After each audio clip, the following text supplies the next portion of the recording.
In last week's episode, I met up with another traveler in his full-size Ram truck, Victor from Gear Into Adventure. A laughter-filled 3 days of winter camping by the lake was one for the books. Go check it out if you haven't. Other than seeing his photos on Facebook and website and stuff, I actually bumped into him on road once. Oh, look at that post. Is it too much? Like, I actually bumped into him once on the road when he's gearing into the city. And my first reaction was just like, wow, this truck is huge. Victor! what she probably thought is this guy is compensating way too much. Yeah, let's check out his setup and see what this huge monster is all about. What's all the compensation? I don't know, it's shit. I'm not cutting that part out. I'm not cutting that part out. As promised, I'll do a vehicle walkaround with the setup in a separate video, so here it is. Well, hello comrades, welcome to Overland Lad Adventures. Overland Lad! Yeah! Overland I'm just Lad. copying your head. Yes. But Gear Into Adventure, that's my channel. And yeah, this is my Ram 1500. Lots of people mistaken. I've been called out to have power wagon so many times. They're like, oh, cool power wagon. I'm like, no. They're like, 2500? I'm like, no. I'm like 1500. They're like, holy. Because actually, yeah, when I park next to full-size trucks that are 3500s, they look tiny compared to me. So this is 1500 crew cab, 6'4" bed. Like basically the longest version you can get of 1500. It has limited slip diff, that's all I got. I've been contemplating in the beginning if I should upgrade and actually put lockers in, but on Rams it actually does cost lots of money to kind of regear and do all that stuff.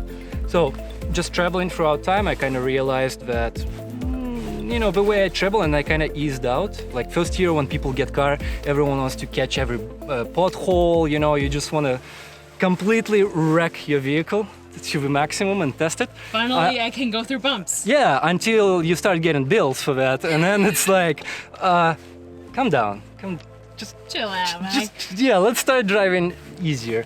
So when that moment came in for me, I'm like, nah, I'm okay without lockers. I got a winch here, I got max tracks, I got all these things in my arsenal, so if ever situation comes where, you know, I'm stuck, I have tools to rescue myself, and I've rescued myself quite a few times actually. Yeah, so this guy is sitting on 6-inch lift, it's Zone Off-Road. It's basically imitation, well, not imitation, it's like a sister company of BDS.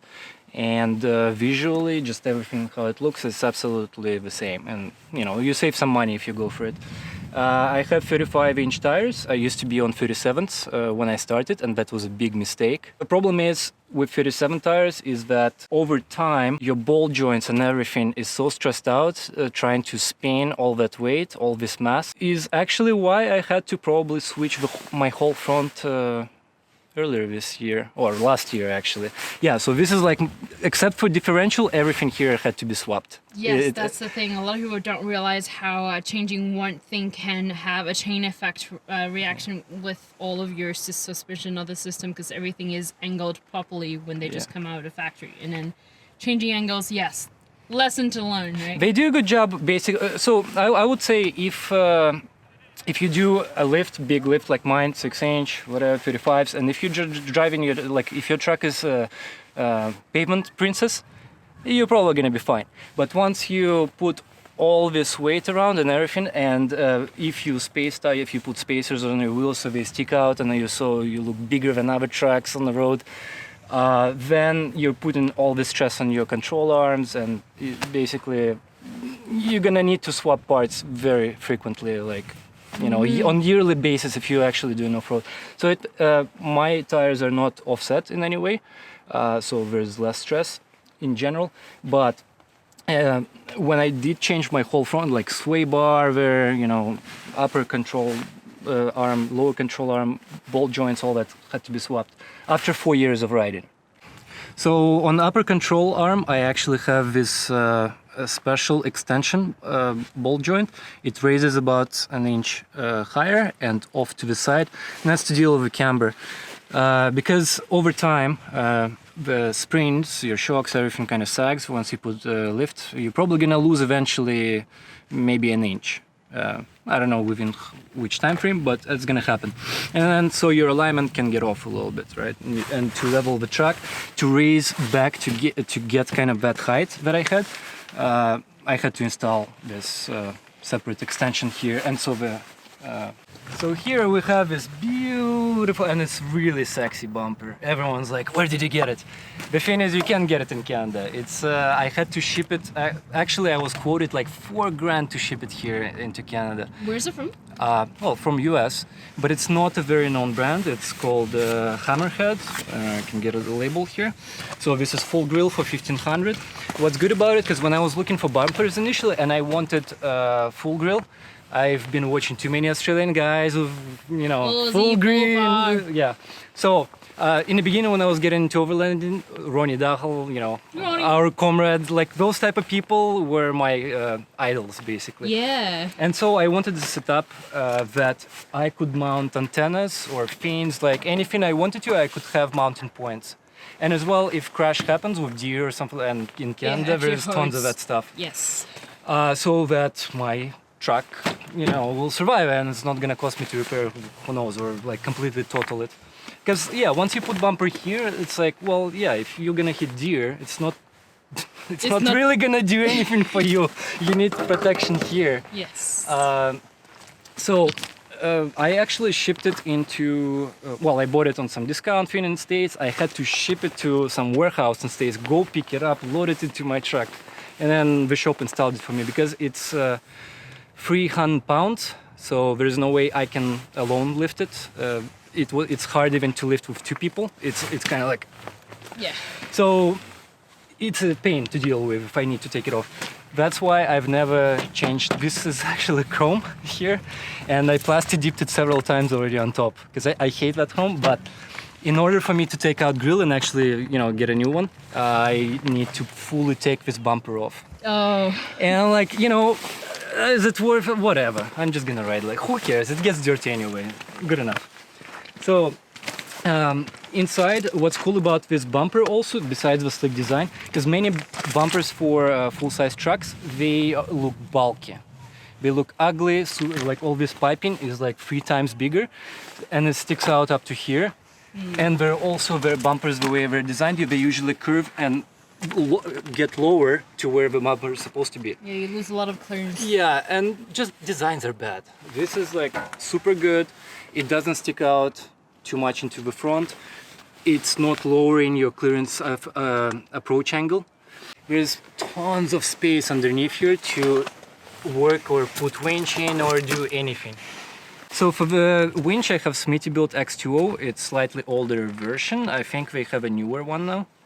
And actually I bumped into a problem just recently because after 4 years the motor started failing a little bit, and this winch is actually brand new right now. Problem with new winches of that brand is the tower here is actually higher, so it didn't fit my bumper. I would have to plug it in here, but when I have this, and it's just complicated everything, and they had to order exact same model that I had before. Just to You know you can mount it on there, right? The housing can come to the side. Yeah, I guess. Yeah, you can mount the housing to the side. On the side. Because I had the same winch on my Jeep. Well, I have it now, so it works. Yeah. But actually, you just made a good point, and I don't know why they didn't make that point in the shop. Because we were all kind of standing there like, oh. See guys, that's what I said. A lot of the shops, they don't necessarily, you know a lot of things. Yeah. Oh, it just totally didn't occur to any of us. Yeah, exactly. Because, well, at least in this bumper, right? But in this bumper, yeah, definitely I have space here. It could have been here. Whatever. One thing I kind of foresaw that I would be doing rock crawling, and any kind of crawling, anything in full-size truck is hard because you can't see stuff. With lift, you're sitting so high, the bumper, you just can't see anything in front of me. So I decided to get one of those RV cameras in the front and also in the back. In the front, I see you got rigid lights in the front. Yeah, 2 Regis. These are very street legal, super bright. They're actually in the front. They are my main light source. It's not even this. This illuminates absolutely everything. So yeah, this is curved light bar here. Some unknown, whatever. Just Amazon, doesn't matter. And fab brackets. These brackets you do have to drill into the roof here. A little bit of work. This obviously to illuminate sides. So if I'm doing a curve or rocks here at night, I need to see it. So this actually helps to position it so I can see it right here. Because I'm completely abstracted with my hood. I can't see anything in front of me. This is AV Snorkel. It's a pre-filter version. The reason I went for it, I kind of been researching at that time, is the snake ones. The problem with them is, sure, you get more air inside, but if it's elements, if it's rain, if it's things of that nature, right, or huge dust clouds, you still getting tons of that stuff coming in.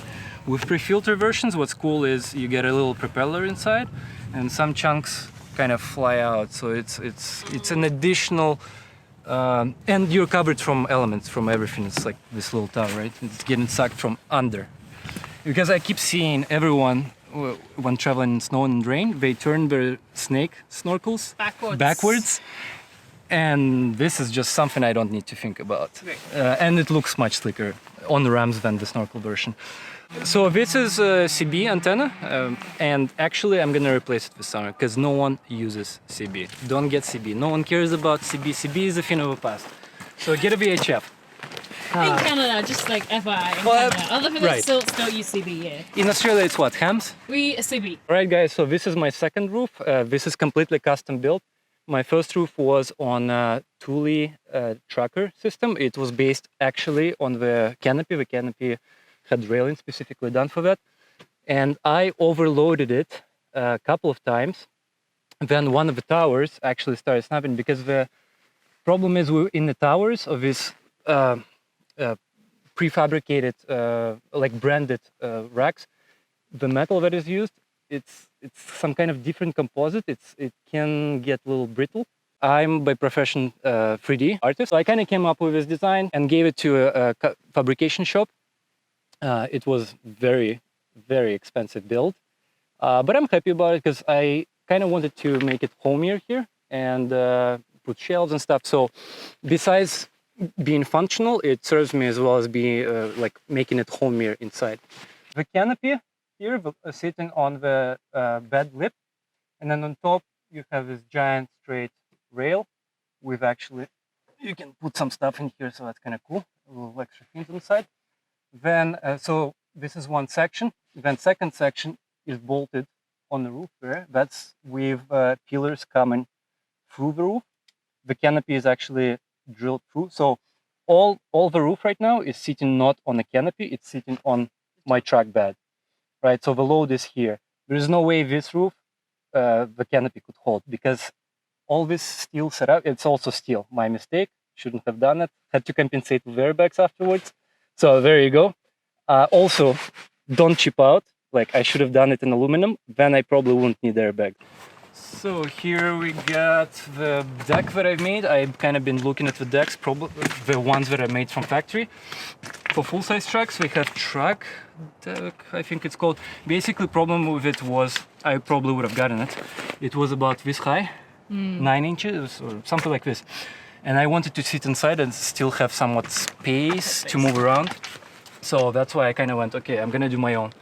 It took about a week and a half for it, but yeah, just plywood sheets, extending all the way. And halfway there is pantry. So, and it's kind of nice for like when I was traveling to Baja, I stored backup documents in there and stuff like that in case something happens. You know, all my stuff is there. So here we got all tools. Lots of tools, everything you need basically. This is my usually butane tank storages. Just extra, like 4 in here, 4 in here. So I don't have to climb on the roof to get extras. Okay, in here we have more tools, recovery strap, tree strap, oil filters, ratchet straps, land anchor. Okay, so the way it's done is kind of different from what usually people do. They have the slider on the rollers. Yeah, I figured initially that there's probably going to be so much weight in here in this fence that eventually one of those rollers is going to fail. And it's probably going to be on the road and I'm going to be like, oh, well, now I can't open this thing. So instead, I watched some YouTube guy What's happening here, how it works is there is a plastic sheet here glued underneath, and then on there, and it's just plastic glides against plastic. Yeah, it's a little tough, but at least I know it's always going to be functional. Another thing is you actually save the space where the roller sits. Yes, exactly. I want to maximize sides. Yeah. Garbage bag here. So That's a huge garbage bin. it's a new edition. I just got it. Yeah. So welcome to Gear into Adventure crib. This is my house, and I think sometimes of it is more house than my house. Sometimes I get a feeling of just getting out for the sake of sleeping in the car rather than actually even being somewhere. It's just like I need to sleep in the car. I need that fix. This is the Medic fridge. It's running off my hub here of all the ports, 12 ports. I have 300 watt inverter here, so for charging like my electrical saw. So because this is custom roof rack and I have it sitting on the skeleton, this plate here holding all my shelves, which is awesome. I try to use thin wood to again try to be lighter as much as I can. This thing is also attached to a wall in the back there, and it's basically kitchen utensils, this sort of stuff, you know, vitamins, you know, that sort of thing, juices, things I love of that how nature. you actually don't need to come out to cook. No, Sometimes. no. When I solo and it's cold outside, I'm not cooking outside. Like I don't wanna. I just basically the heat I'm getting. This is my stove right here. All right. So if I'm not cooking, if I'm just hanging out here last hours before sleep or whatever, just put it on simmer, just tiny bit. All right, monitor my temperature monitor here, get it to about 20 Celsius, and you know, take all my clothing off, and I'm cooking. Heats up. Yeah, basically I'm just like at home. This is my couch. Yeah. Throw offline Netflix on or whatever it is, right? This I attach my phone here on the RAM mount, speaker here, and yeah, it's just cooking here, laying down. It's kind of chill this way. Initially, I didn't know what I wanted to do with my build, but I knew it's gonna be in the canopy. So I ordered the one that has this bedrock material. It helps with insulation. Water doesn't drip also. And I ordered the one that has the shelves. Usually people use them for fishing rod, guns and stuff like that. For me, it's just more food, more like... I'm from Asia, so I grew up in this stuff. I love this stuff. And found the brand actually that I used to eat as a child.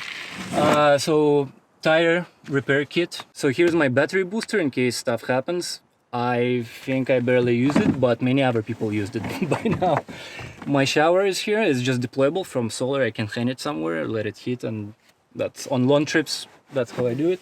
And just more cooking stuff, oils, whatever things, candles, stuff.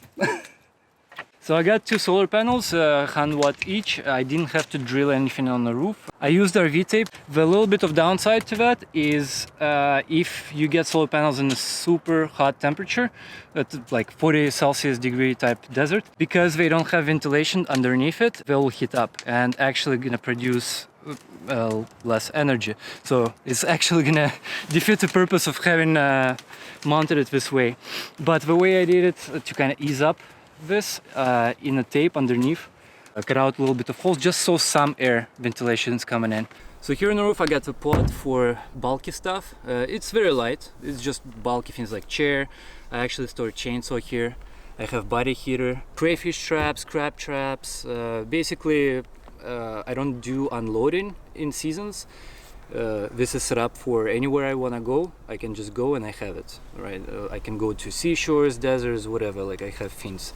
Then here we have a Pelican box. We have here, I think, like inflatable boat, a spare, lots of spare like butane canisters, propane canisters, right, for a long trip. My air compressors here, some fluids, washer fluids, this kind of stuff, vacuum cleaner. So here I also have a trasher, unusual setup, usually tire carriers, but I figured one may as well be here. And when it's not in use, sometimes I carry pieces of wood in here actually, dry, so just in case. One max track, because we did a recovery last winter of a guy, and we lost my max track in the snow, in like a meter of snow, and we couldn't find it for 2 hours. Yeah, that happens. And I'm like, okay, one max track. So sometimes what I do is I put a chair here, camping chair, and I actually set up my fishing rod like how I'm packed right here. And I just sit here, get suntan, and throw my fishing rod. This is my table, food, whatever. And when it's summer season, let's say I arrive some populated camping place, I'm not blocked by people because I can see everything and observe everything, and it's just chilling. It gives me a higher vantage point. Lots of people ask me about my cool wrap, especially full-size truck guys. Like, hey, where did you get it? And I'm like, well, I actually designed, because by profession I'm a 3D artist. Not as good in traditional type art, illustrations, but I just composed it out of my travel photos. And I did all that, designed it on a 3D kind of model of a truck as a visualization for the wrap shop, like how exactly the line should go, right, so they don't mess up. And this is basically it. It's awesome. So all these lights are connected to my S-Pod system. It's basically a hub. You install it on top of a fuse box. It's already got override fuses, override safety measures, so you don't burn anything potentially if you overload it. Here I have controllers for all the lights, or just separately, different lights at a time. Then also my CB radio, or in future VHF radio, will be connected here. My camera system, front and rear, that I installed is also connected here. And here I can switch between back or front. Another thing is I have the airbag, Airlift 5000. It's about 2.5 ton load. They're sitting in a cradle, and the airbags button I have here, and I can basically Air up and down. I can go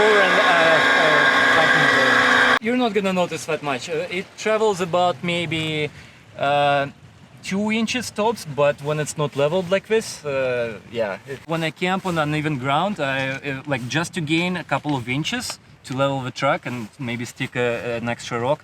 So airbags is really important part of my suspension because I'm very heavy in the back, and just to keep me from being sagged, this is always holding me. Problem is, it makes it like a heavy-duty truck, like a dump truck, very stiff. It's good for highway driving, right? So I don't tip on the side, don't tilt.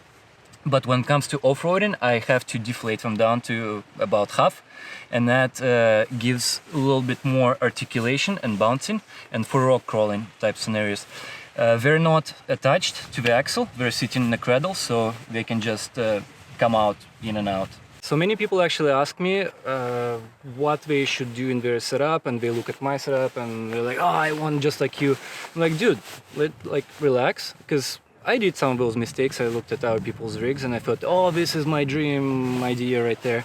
The thing is, everyone's individual, we all have different preferences, comfort levels, all that kind of stuff.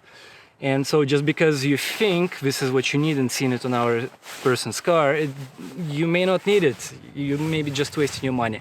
So what I say to people is, before you start building out your stuff, just start doing mini trips. And as you do them, you'll figure out what it is you're missing. So big thing for me, what was missing in the beginning, I usually arrive late everywhere, no light, and I'm alone. And I don't know what's going on around me. I need to turn around, park somewhere or whatever. I'm like, okay, I need lights, many lights. That's why people, when they see me approach at night, they think it's a semi-truck coming. I've had comments like that. I'm like, hell yeah, move out of my way, kind of thing. Alright, what is this? Oh, right, okay. Front camera! Oh, I see. Okay. Yeah. Okay, story end. Next topic. Go ahead. Go ahead. Am I doing it too long? Yes, no. It's just funny.